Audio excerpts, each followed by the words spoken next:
त्यागज्ञकाद्योक्तान् लङ्कान् सत्पुरुषभूषितान् सत्यप्रमोदतीर्थाङ्गान् सौमिन्याय तुषारतान्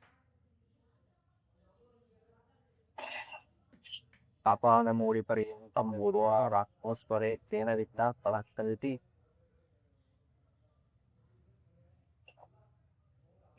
च मनोगताः सत्यात्मकस्वामुपादभ्यो नमः नारायणाय परिपूर्णाय ज्ञानप्रदाय विबुधातुरतोत्तरिक्तकारणाय विकटाय नमो नमस्ते Minima Victorus Dicta Indicate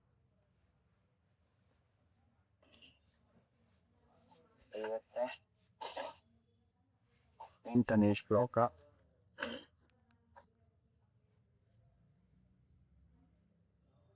ನಾರಾಯಣಂ ಸುರಗುರು ಜಗದೇಕನಾಥಂ ನಾರಾಯಣಂ ಸುರಗುರು ಜಗದೇಕನಾಥ್ ಭಕ್ತಪ್ರಿಯಂ ಸಕಲಲೋಕ ನಮಸ್ಕೃತಂಚ ಭಕ್ತಪ್ರಿಯಂ ಸಕಲಲೋಕ ನಮಸ್ಕೃತಂಚ ತ್ರೈಗುಣ್ಯವರ್ಜಿತಮಜಂ ವಿಭುಮಾದ್ಯಮೀಶಂ ತ್ರೈಗುಣ್ಯವರ್ಜಿತಮಜಂ ವಿಭುಮಾದ್ಯಮೀಶಂ ವಂದೇ ಭಗವದ್ಗಮರಾಧುರಸಿದ್ಧಬಂಧಂ ಇದು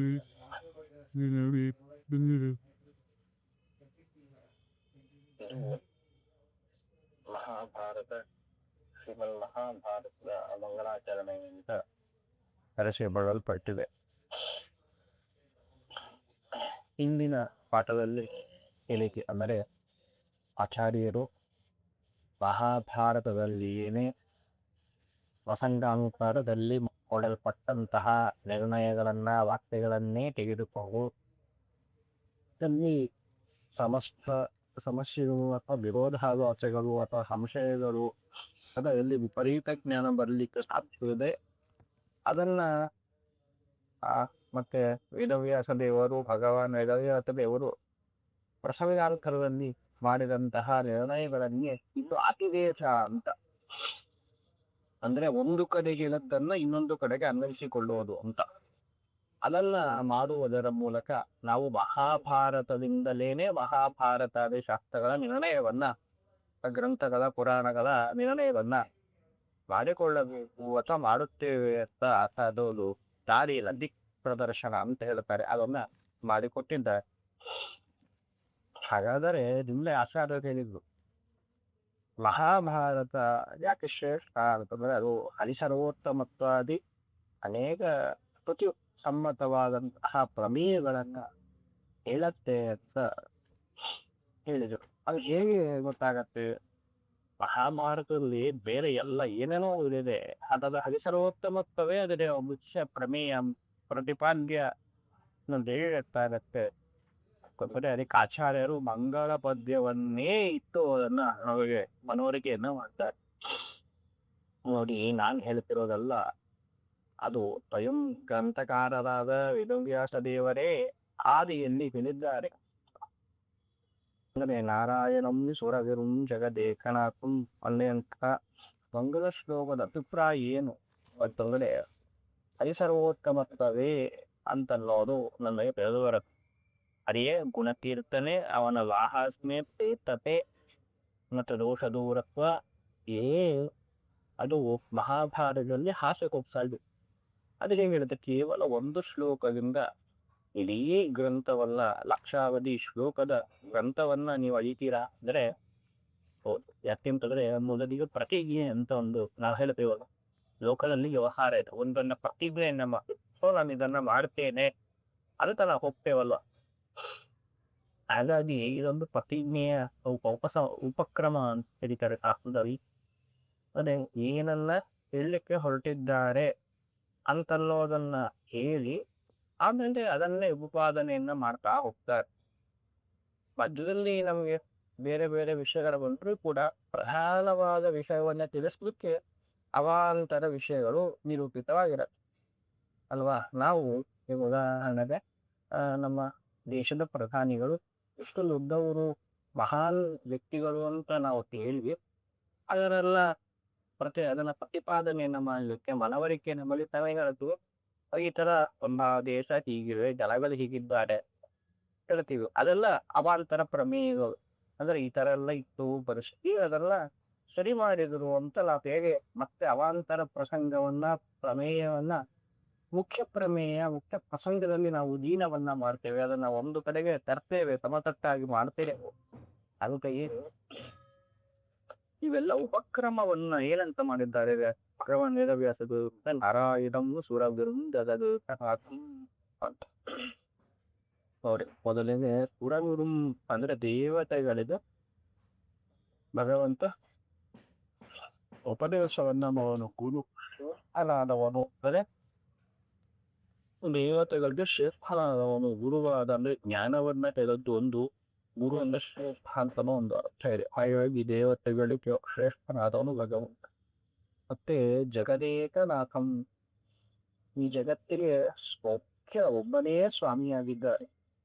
ಈ ಜಗತ್ತು ಯಾರ ಅಧೀನದಲ್ಲಿದೆ ಅಂತಂದರೆ ನಾವು ನಮ್ಮ ತಂದೆ ತಾಯಿಗಳ ಅಧೀನ ಅಥವಾ ನಮ್ಗೆ ಯಾರು ಕೆಲಸವನ್ನ ಕೊಟ್ಟಿರ್ತಾರೆ ಅವರ ಅಧೀನ, ಅವರು ನೋಡೋದಿನ ಈ ಹೋಗ್ತಾ ಹೋಗ್ತಾ ಹೋಗ್ತಾ ಮತ್ತೆ ಅದು ಇಂದ್ರ, ಅವನ ಮೇಲೆ ಶಿವ, ಅವನ ಮೇಲೆ ಮತ್ತೆ ಬ್ರಹ್ಮದೇವಿಯವರು, ಅವನ ಮೇಲೆ ಮಹಾಲಕ್ಷ್ಮಿ, ಅವಳ ಮೇಲೆ ಮತ್ತೆ ಭಗವಂತ, ಮತ್ತೆ ಸ್ವಯಂ ನಾರಾಯಣ ಇದ್ದಾಗ ಅವ ಎಲ್ಲವನ್ನೂ ತನ್ನ ಆಕರಾತ್ಮಕ ಪ್ರಪಂಚವನ್ನ ನಿಯಮನ ಮಾಡುವಂತಹ ಸ್ಥಿತಿ, ನಿಯಮನ ಜ್ಞಾನಾಜ್ಞಾನ ಬಂಧ ಮೋಕ್ಷಗಳನ್ನ ಮಾಡುವಂತ ಅವನು ಭಗವಂತ ಒಬ್ಬನೇ.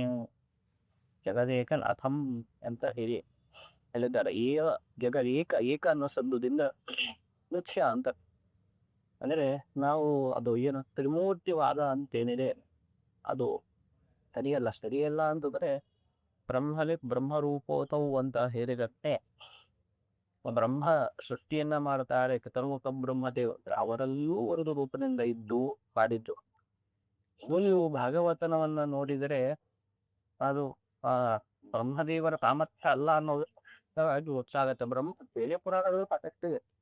ಅಂದ್ರೆ ಒಂದು 100 ವರ್ಷಗಳ ಕಾಲ ಮೊದಲಿಗೆ ತಪಸ್ಸೆಲ್ಲ ಮಾಡ್ತಾರೆ. ಅವರು ಕಾವಿರು ತಾವು ಆದ ತಕ್ಷಣ 4 ಕಮಲದಿಂದ ಬ್ರಹ್ಮದೇವರು ಭಗವಂತನ ಕುರಿತು ಅಪೀಲವಾದಂತಹ ತಪಸ್ಸನ್ನ ಮಾಡಿ ಅವ್ರು ಸೃಷ್ಟಿಯನ್ನ ಪ್ರಾರಂಭ ಮಾಡ್ತಾರೆ. ಅದು ಜಡ ಸೃಷ್ಟಿ ಆಗತ್ತೆ, ಇನ್ನೊಂದು ಸೃಷ್ಟಿ ಆಗತ್ತೆ, ತೆರಿಗೆ ಭೂಮಿಗಳ ಸೃಷ್ಟಿ ಆಗತ್ತೆ. ಮತ್ತೊಟ್ಟು ಯಾವ ದಿವಸ ಇಲ್ಲ, ಈ ದಿವಸ ಅಚ್ಚರಿ ಇಲ್ಲ ಅಂತೇಳಿ ಅದ ಎಲ್ಲ ಬೆರತನ ಏನಕ್ಕೆ ಹಾಗೆ ಮಾಡೋದು, ಮತ್ತೆ ಭಗವಂತನ ತಪಸ್ ಮಾಡೋದು, ಅವನ ಅನುಗ್ರಹವನ್ನ ಬೀರೋದು, ಅವನ ಮಾರ್ಗದರ್ಶನ ಬಿಡೋದು, ಮತ್ತೆ ಸ್ವಯಂ ಅವರ ಮೇಧ ಬುದ್ಧಿಶಕ್ತಿಯನ್ನ ಕ್ರಿಯಾಶಕ್ತಿಯನ್ನ ಪ್ರಚೋದನೆಯನ್ನ ಆಗುವಂತೆ ಭಗವಂತ ಪ್ರೇರಣೆಯನ್ನ ಮಾಡಿದ್ದು. ಹಂಗ ಮನುಷ್ಯ ಶಕ್ತಿಯನ್ನ ದೇವಶಕ್ತಿ ಆದ್ಮೇಲೆ ಮನುಷ್ಯ ಶಕ್ತಿಯನ್ನ ಮಾಡಿದ್ದೆ. ಆಯ್ತಾ, ಭಾಗವತ ಹೇಳಕ್ಕೆ ಬ್ರಹ್ಮ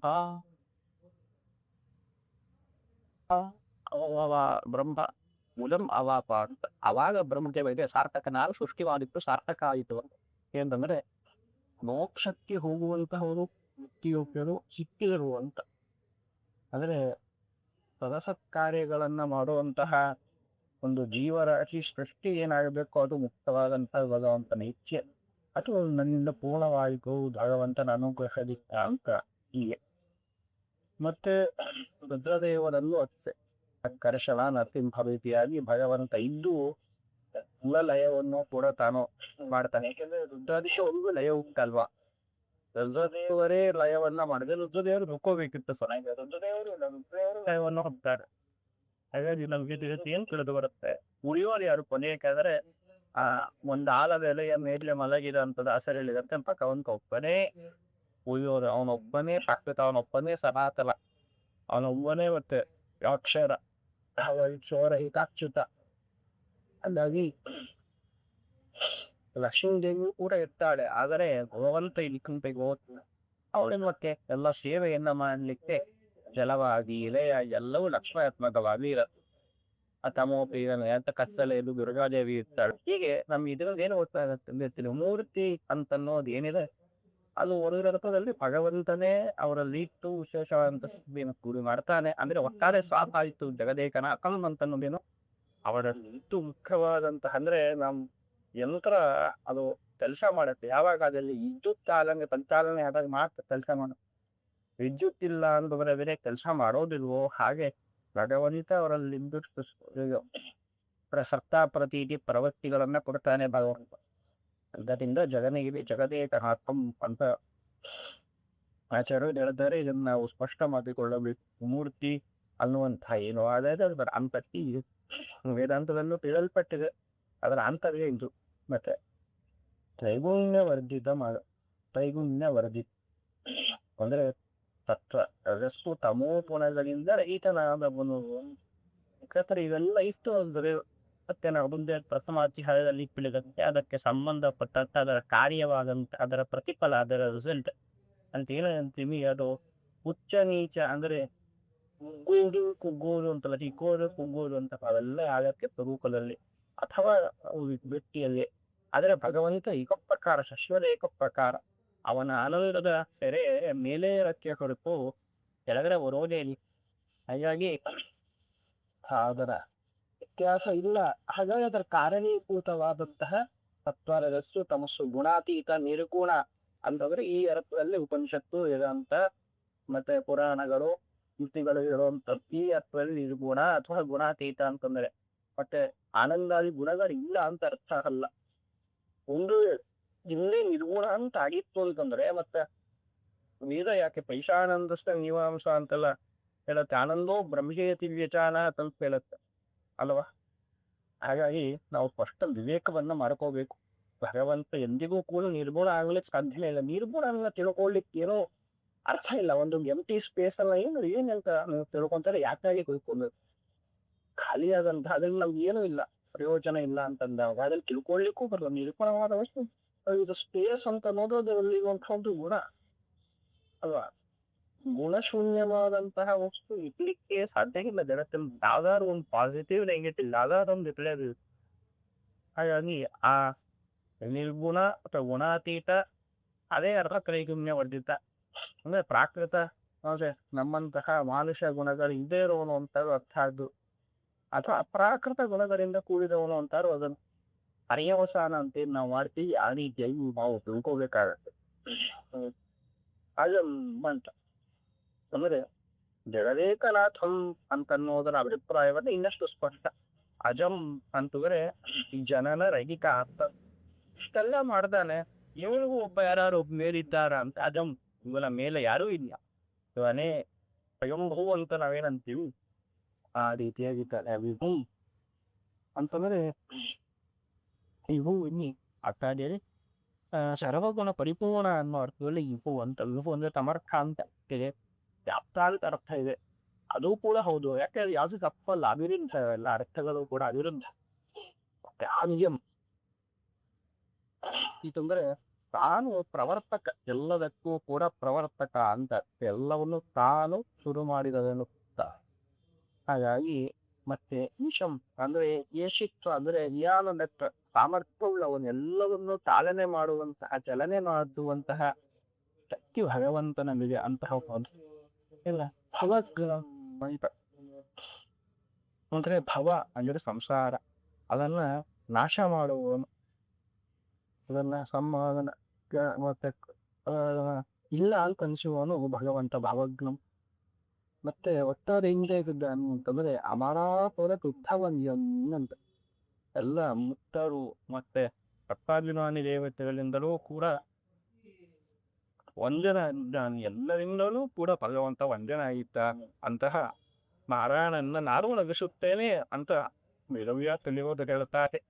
ಇಷ್ಟೆಲ್ಲ ಹೇಳಬೇಕಿತ್ತ ನಾರಾಯಣ ಮುಂದೆ ಅನ್ಬಿಟ್ಟು ಮುಂದೆ ಹೋಗ್ಬೇಕಾಗಿತ್ತು ಅಲ್ವಾ.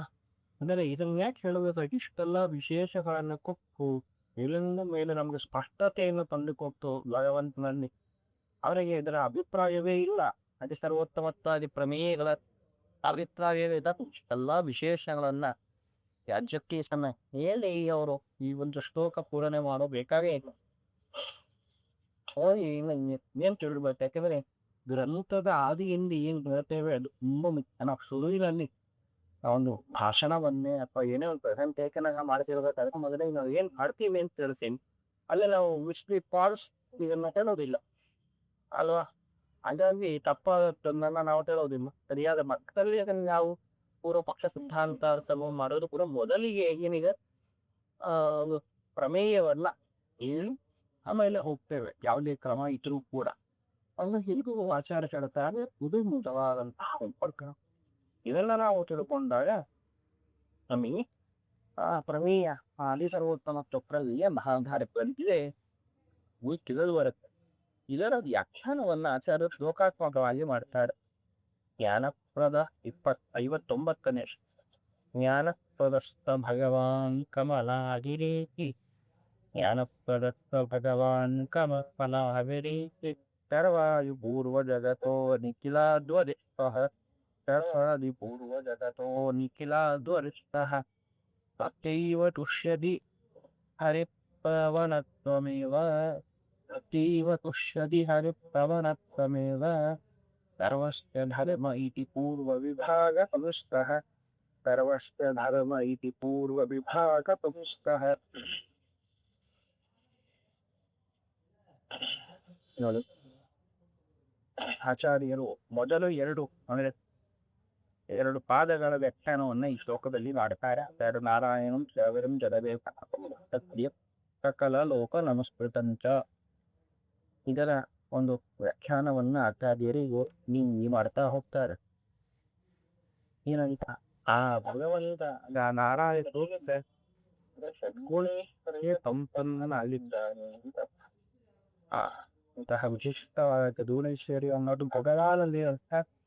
ಆದ ಶನಿವೇಶ್ವರ ತಂಪನ್ನ ಅಂತಾನೆ ಭಗವಾನವೇ ತಿರುಗುಣೇಶ್ವರ ತಂಪಲ್ಲನಾಗಿದ್ದಾನೆ. ಮತ್ತೆ ಸುರಗುರು ಅಂತ ಅಂತಾರೆ ದಲಿತ ಅರ್ಥ ಏನು?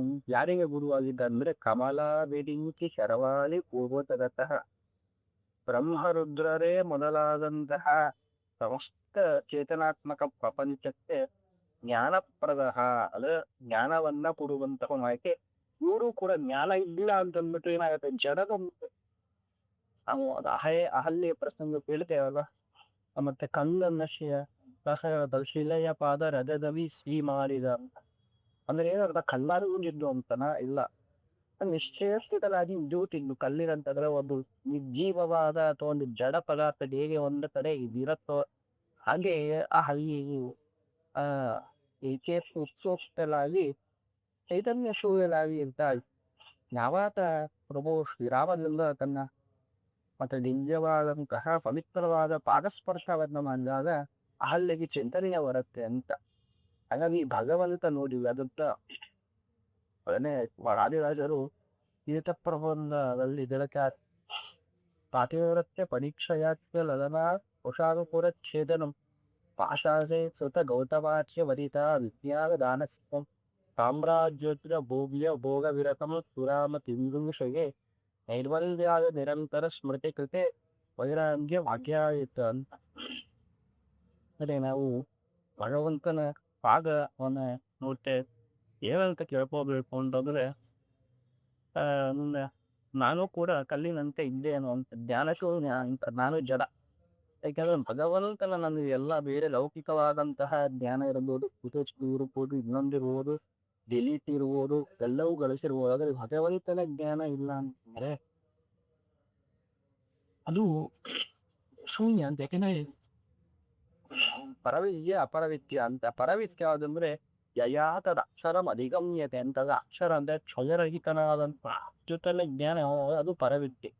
ಅಂತಹ ಪರವಿದ್ಯೆ ನಮ್ಮಲ್ಲಿಲ್ಲ ಅಂತಂದ್ರೆ ನಾವು ಕೂಡ ಅದು ಜಡವಾದಂತ ಅಂಶು. ಹಾಗಾಗಿ ಹೇಗೆ ಈಗ ಅಹಲ್ಯೆಯನ್ನ ವ್ಯಕ್ತಿ ಚೇತನ ಅಥವಾ ಚೈತನ್ಯ ಅಂತ ಚೈತನ್ಯ ಪೂರ್ಣವನ್ನಾಗಿ ಮಾಡಿದ್ವಿ ಅಂದ್ರೆ ಏನ ಜ್ಞಾನವನ್ನ ತುಂಬಿ ಕೊಟ್ಟಿದೀವೋ ಅದರಿಂದಲೇ ಸ್ವತಃ ಜ್ಞಾನ ಇರ್ಲಿಲ್ಲ, ಜ್ಞಾನ ಇತ್ತು, ಕಲ್ಪಿತವಾದಂತಹ ಇತ್ತು. ಹಾಗಾಗಿ ನಿನ್ನ ಸ್ಪರ್ಶವಿತಿರ ಲೌಕಿಕ ಜ್ಞಾನ ಇಲ್ಲಿ ಅದು ಕೂಡ ಕಿರೋಧನ ಆಗಿತ್ತು. ನಿನ್ನ ಸ್ಪರ್ಶದಲ್ಲಿ ಎಲ್ಲೂ ಕೂಡ ಇಂದ ಜ್ಞಾನ ವಿಶೇಷವಾಗಿ ಬಂದದ್ದರಿಂದ ಅವ್ರು ಚೈತನ್ಯ ಪೂರ್ಣರು ಅಂತಾಗಿ ಮತ್ತೆ ಅವರು ಅಹಲ್ಯೆ ಆದಳು. ಜಡವಾಗಿದ್ದಂತಹ ವಸ್ತುವಿನಕ್ಕಿಂತಹ ಅಹಲ್ಯೆ ಮತ್ತೆ ಚೈತನ್ಯ ಪೂರ್ಣವಾಗಿ ಅಹಲ್ಯೆ ಆದಳು. ಅಂತೆಯೇ ನಾನು ಕೂಡ ಇನ್ನ ಜ್ಞಾನವಿಲ್ಲದೆ ಪರವಿದ್ಯೆ ಇಲ್ಲದೆ ನಾನು ಕೂಡ ಕಲ್ಲಿನಂತೆ ಬಂಡೆಯಂತೆ ಇದ್ದೇನು. ನನ್ನ ಕಲಸ್ಪರ್ಶದಿಂದ ನಂದು ಕೂಡ ನೈರ್ಮಲ್ಯ ನಿರಂತರ ಸ್ಮೃತಿ ಕೃತೆ. ನಿನ್ನ ಸ್ಮರಣೆ ಯಾವಾಗಲೂ ನನಗೆ ಬರ್ತಾ ಇರುವಂತೆ ಮತ್ತೆ ವೇದಾಂಗಿ ಅಂತವನ್ನ ಭಕ್ತು ಕಾಪಾಡು ಅಂತ ವಾದಿರಾಜನು ಭಗವಂತನ ಪಾದವನ್ನ ಸ್ತೋತ್ರವನ್ನ ಮಾಡುತ್ತಾರೆ. ಅನೂಠಿ ಒಲಿಗ್ ಬಂದತು ಅವನು ಮುತ್ತನ್ ರಮಾದಿ ಸಕಲ ಚೇತನರಿಗ ಚೇತನಾತ್ಮಕ ಪ್ರಪಂಚಕ್ಕೆ ಜ್ಞಾನ ಕೊಟ್ಟಿಲ್ಲ ಅಂತಂದ್ರೆ ಅವೆಲ್ಲ ಕಣ್ಣಿನಂತ ಆಗ್ತಾಯಿ. ಅವಾಗ ದೊಡ್ಡ ಅವರು ಉತ್ತಾರ ಭಗವಂತನ ಬೇಕು ನನಗೆ ಜ್ಞಾನ ಇದೆ ಅಂತ ಅನ್ನೋದು. ಅದರಲ್ಲೂ ಕೂಡ ನಾವು ಇಷ್ಟು ಸ್ಮರಿಸ್ತಾ ಇರ್ತೀವಿ. ಎಷ್ಟೋ ಜನ ಏನೂ ಇಲ್ಲ ಬುದ್ಧಿ ಹಂಗೆ ಇರ್ತಾರೆ. ಕೆಲವ್ರಿಗೆ ದಡ್ಡರು ಇರ್ತಾರೆ. ಆದ್ರೆ ಭಗವಂತ ನಮ್ಗೆ ಇಷ್ಟು ಕೂಡ ಒಂದು ಬುದ್ಧಿವಂತಿಕೆ ಸರಿಯಾದ ಬುದ್ಧಿ ಕೊಟ್ಟಿರ್ತಾನೆ ಅಂದ್ರೆ ಅವ ಅದನ್ನೂ ಕೂಡ ಸ್ಮರಿಸ್ಬೇಕು. ಕೊಟ್ಟಿದ್ದಾನೆ ಇದ್ದಾಗ ಆಗ್ಯದೇ ಪಾಪ ಅಂತ ಹೇಳ್ತಾರೆ. ಹಾಗೆ ನಾವು ಎಷ್ಟು ನಾವು ಅದಿಲ್ಲ ಇದಿಲ್ಲ ಅಂತ ಕೊಡುತ್ತೇವೆ. ನಾವು ಅಂತಹವರನ್ನ ನೋಡಿದಾಗ ನಾವು ಗಮನಿಕರ ಉತ್ತಾರ ಇನ್ನು ಸ್ಮರಿಸಬೇಕು. ಹಾಗಾಗಿ ವಿಶೇಷ ಏನಿದು ಆಚಾರ್ಯ ಜ್ಞಾನವನ್ನು ಕೊಟ್ಟಿದ್ದಾರೆ, ಜ್ಞಾನವನ್ನು ಕೊಟ್ಟಿದ್ದಾರೆ, ವಿದ್ಯೋಪದೇಶ ಮೇಲಿಂದ ಮೇಲೆ ಮುಂದೆ ಮೇಲೆ ಸ್ಪರ್ಶ ಮಾಡ್ತಾರೆ. ಈಗ ನಾವು ಒಮ್ಮೆ ನೋಡಬೇಕು ಅವರ ಪರಿಸ್ಥಿತಿ ಹೇಗಿರುತ್ತೆ ಅಂತ ಪಾಪ. ಅಂತಹ ಮಕ್ಕಳ ಮತ್ತೆ ಅಂತಹ ವಿಶೇಷ ಚೇತನದ ಒಂದು ಪರಿಸ್ಥಿತಿಯನ್ನು ನೋಡಿದಾಗ ಅಥವಾ ಅವರ ಪಾಲಕರು ಅವರ ಮತ್ತೆ ಯಾರು ನೋಡ್ಕೊಂತಾರೆ ಅವರ ಪರಿಸ್ಥಿತಿಯನ್ನು ನೋಡಿದಾಗ ನಮಗೆ ಎಷ್ಟೋ ಭಗವಂತ ಅನುಗ್ರಹ ಮಾಡಿದ್ದಾನೆ ಅಂತ ನಾವು ಕಾಣಬೇಕು. ಯಾಕಪ್ಪ ಅವ್ರಿಗೆ ಏನೂ ಗೊತ್ತಿರೋದಿಲ್ಲ, ಅವ್ರಿಗೆ ಏನೇ ಸಮಸ್ಯೆ ನೀವು ಕೇಳ್ಕೊಳ್ಳಿಕ್ಕೆ ಬರ್ತಿರೋದಿಲ್ಲ, ಶರೀರ ಬೆಳೆದಿರತ್ತೆ ಮತ್ತು ಬುದ್ಧಿ ಬೆಳೆದಿರೋದಿಲ್ಲ. ಆದರೆ ನಮಗಾಗ್ಬೋದು, ನಮ್ಮ ಪೂರ್ವಜರಿಗಾಗ್ಬೋದು, ನಮ್ಮ ಮಕ್ಕಳಿಗಾಗ್ಬೋದು ಯಾರಿಗೂ ಭಗವಂತ ಯೋಚನೆ ಮಾಡಿಲ್ಲ. ಏನೋ ಒಂದೆರಡು ಮಾರ್ಕ್ಸ್ ಕಮ್ಮಿ ಬರ್ತಿರ್ಬೋದು ಇವತ್ತು. ಆದರೆ ಭಗವಂತ ಅದನ್ನ ಸರಿ ಮಾಡ್ತಾನೆ, ಗುಟ್ಟರು ಸರಿ ಮಾಡ್ತಾನೆ. ಮತ್ತೇನಪ್ಪ ಈ ಗುಟ ಇದೀವಿ ನಾವು ಕೂಡ ದಡ್ಡರಾಗಿದ್ದೇವಪ್ಪ. ಅವು ಹೆಚ್ಚಿನ ಜ್ಞಾನ ಕೊಡೋಕ್ ಕೇಳಬೇಕು, ಅವ್ರು ಕೊಟ್ಟಿದ್ದಕ್ಕೂ ಅದು ಗಾಗೆ ಕೇಳಿರ್ಬೇಕು ನಮ್ಮಲ್ಲಿ. ಹಾಗೆ ಅದು ವಿಶೇಷ ಜ್ಞಾನವನ್ನೇ ಕೊಟ್ಟಿದ್ದಾನೆ ದೊಡ್ಡ ಅದು. ಹಾಗಾಗಿ ಮತ್ತೆ ನಿಖಿಲ ಧ್ವನಿಷ್ಠ ಎಲ್ಲರಕ್ಕಿಂತ ಶ್ರೇಷ್ಠನಾಗಿದ್ದಾನೆ ಭಗವಂತ. ಇವರೆಲ್ಲರ ಸಿಕ್ಕಲು ಕೂಡ ಶ್ರೇಷ್ಠನಾಗಿದ್ದಾನೆ. ಇನ್ನ ಆ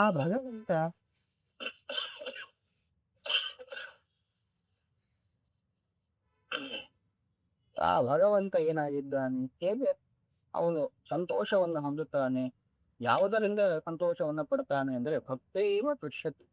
ತಮ್ಮ ನಿರ್ಮಲವಾದಂತಹ ಭಕ್ತಿಯಿಂದ ಮಾತ್ರ ಅವನು ಸಂತೋಷವನ್ನು ಪಡ್ತಾನೆ ಹೊರತು ಮತ್ತೆ ಪ್ರಾಕೃತವಾದಂತಹ ಈ ಆಡಂಬರವನ್ನ ಎಂದಿಗೂ ಕೂಡ ಭಗವಂತ ನೋಡೋದಿಲ್ಲ. ನಾವು ಒಂದು ತುಳಸಿ ದಳವನ್ನು ಹಾಕಿದ್ರು ಕೂಡ ಆ ತುಳಸಿ ದಳದಲ್ಲಿ ಬಂಗಾರದ್ದು ಹಾಕ್ತಿರೋ, ಒಣಗಿದ್ದು ಹಾಕ್ತಿರೋ ಅಥವಾ ಪುಡಿಯಾಗಿದ್ದು ಹಾಕ್ತಿರೋ ಅದೆಲ್ಲ ಭಗವಂತ ನೋಡಿದ್ರೆ ನೀವು ಎಷ್ಟು ಭಕ್ತಿ ಇದ್ದೀರ ಅನನ್ಯ ಮನಸ್ಕರಾಗಿ ನನ್ನ ಚಿತ್ತವನ್ನ ಹರಿಸದೇನೆ ಭಗವಂತನ ಪಾದಪದ್ಮಗಳೊಂದಿಗೇನೆ ಅದು ಇಟ್ಟು ಅಂತಂದ್ರೆ ಭಗವಂತ ಒಣಗಿಟ್ಟ ತುಳಸಿಗಳ ಪುಡಿ ಚೂರಾಗಿ ತುಳಸಿಗಳನ್ನು ಅವನು ಬಹಳ ಪ್ರೀತಿಯಿಂದ ಸ್ವೀಕಾರ ಮಾಡ್ತಾನೆ. ಆದರೆ ನಾವು ಎಲ್ಲೆಲ್ಲೋ ಏನೇನೋ ಮಾಡ್ತಾ ಬಂಗಾರದ ತುಳಸಿ ದಳ ಅದರಲ್ಲಿ ವಜ್ರ ಹರಳುಗಳನ್ನ ಹಾಕಿ ಮತ್ತೆ ವರಕತ ಮತ್ತು ಮಾಣಿಕ್ಯಗಳನ್ನ ಅದ್ರ ಜೊತೆ ಚೊಲ್ಲಿರೂ ಕೂಡ ಭಗವಂತ ಅದನ್ನ ತಿರುಗಿ ತೈತ ನೋಡೋದಾವೆಲ್ಲ ಛೇ ಅನ್ಸಳಿ ತಿರಸ್ಕಾರವನ್ನ ಮಾಡ್ತಾ. ಹಾಗಾಗಿ ಮತ್ತೆ ಸರಿ ನೀ ಹೇಳಿದ್ರೆ ಭಕ್ತಿಯಿಂದ ತುಳಸಿ ದಳವನ್ನು ಹರಬೇಕು ಅಂತ ಅದೇ ಗೊತ್ತಾಗತ್ತಿ ಅಂತ ಈ ವ್ಯಾಖ್ಯಾನಕಾರ ಹೇಳ್ತಾರೆ. ವ್ಯಾಖ್ಯಾನ ಅದಕ್ಕೆ ಹರೇ ಪ್ರವಣತ್ವಮೇವ, ಯಾವಾಗಲೂ ಕೂಡ ಭಗವಂತನನ್ನ ನಮಿಸುವುದು ಕಾಣಿಸ್ತಾರೆ. ಈಗ ಅದೊಂದು ಲಕ್ಷಣ ಇರುತ್ತೆ. ಈಗ ಇವರು ವಿನೀಕರೆ ಯಾಕಂದ್ರೆ ಯಾವಾಗಲೂ ಕೈ ಕೊಟ್ಕೊಂಡಿರ್ತಾರೆ. ಅದಕ್ಕಿಂತ ಯಾವಾಗಲೂ ನನಗೆ ಇರುತ್ತೆ ಭಗವಂತ ಹೇಳ್ತಾನೆ ಯಾವುದು ಅಭಯ ಅರ್ಥದಲ್ಲೇ ಭಗವಂತ ಇರ್ತಾನೆ. ಹಾಗೆ ಇವರು ಭಕ್ತರು ಅಂತ ಕಂಡಿಡಿಯೋದು ಯಾವಾಗಲೂ ಕೂಡ ಕೈ ಕೊಟ್ಕೊಂಡು ಮಂಜು ನೈಹರಿಯು ಸತತಂ ನಮತ್ಯತವು ಅಂತ ನಮಸ್ಕಾರ ಮಾಡ್ತಿರ್ಲಿಲ್ಲ ಅಂತ ಅಂದ್ರೆ ಅತಿಶಯ ಅಂತ ದ್ವೈನಯೋ ಪ್ರಕೃತಂ ಸಾತಿಶಯಂ ಗಮಯತ ಅತ್ರ ಗಮಯತ ಅಂತ. ಅಂದ್ರೆ ಎರಡು ನೈ ಇಟ್ಕೊಂಡ್ರೆ ಅತಿಶಯವಾಗಿ ಅವ್ರು ಬರಲ್ಲ ಅಂದ್ರೆ ಬಂದೇ ಬರ್ತಾರೆ ಅಂತ ಅರ್ಥ. ನಾವು ಅದೇ ನಮಸ್ಕರಿಸೋದಿಲ್ಲ ಅಂದ್ರೆ ಅಂದ್ರೆ ಯಾವಾಗ ನಮಸ್ಕಾರ ಮಾಡ್ತಿರ್ತಾರೆ. ಅದನ್ನ ಆಚಾರ್ಯ ಹೇಳ್ತಾರೆ. ಆದಲೂ ಕೂಡ ಭಗವಂತನ ಸ್ಮರಣೆ ಎನ್ನುವ ನಮನವನ್ನ ಮಾಡ್ತಿರ್ತಾ. ಇದರಿಂದ ಆ ಭಕ್ತಿಯನ್ನು ನಾವು ಭಗವಂತ ಕಾಣ್ತಾನೆ ಅಥವಾ ಇತರಂಗ ಭಗವಂತ ವೇದಿ ಅಂದ್ರೆ ಅದನ್ನ ತಿಳಿದಿದ್ದಾನೆ ಅಂತರಕವನ್ನ ನಾವು ಕೂಡ ಅದನ್ನ ತಿಳಿಬಹುದು. ಯಾವಾಗಲೂ ನಮಸ್ಕಾರವನ್ನ ಮಾಡ್ತಿರ್ತಾರೆ, ಅದು ಸಹಜ. ಮತ್ತೆ ಇದು ಏನು ನಮಸ್ಕರಿಸುವುದೇನಿದೆಯಲ್ಲ ಅದು ಮತ್ತೆ ಎಲ್ಲರಿಗೂ ಸರ್ವಸ್ಯ ಧರ್ಮ, ಎಲ್ಲರಿಗೂ ಕೂಡ ಉಚಿತವಾದ ಎಲ್ಲರೂ ಕೂಡ ಮಾಡಬೇಕಾದ ಇದು ಪೂರ್ವ ವಿಭಾಗ ಸಂಸ್ಕಾರ. ಆ ಎರಡು ಪದ್ಯದ ಅಭಿಪ್ರಾಯ ಇದು ಅಂತನ್ನೋದನ್ನ ಆಚಾರ್ಯರು ತಿಳಿಸಿಕೊಡ್ತಾರೆ. ಇದು ಸುಂದರವಾದಂತಹ ವ್ಯಾಖ್ಯಾನ. ಹಾಗಾಗಿ ಇದರ ಮುಂದಿನ ಭಾಗವನ್ನ ಉತ್ತರಾರ್ಧವನ್ನು ನಾಳೆ ನೋಡೋಣ. ಯಥಾ ಮಹತ್ವ ಪುಷ್ಪಾರ್ಪಣಂ.